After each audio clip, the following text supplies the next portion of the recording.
Ha? Tatlong tanggapan na po, mga kababayan, ang naniningil na kay Bongbong Marcos. Etong tatlo, isa po ang hinanaing nila, mga kababayan, ibalik ang pondo sa kanilang mga tanggapan. Una, 60 billion po na nagmula po ang pondo sa PhilHealth. Kinuha po ni Mr. President, iniligay po sa National Treasury.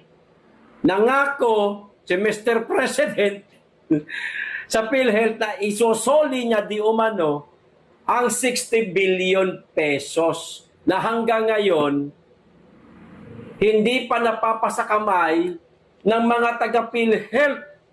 Kaya sinisingil na siya, kinakalap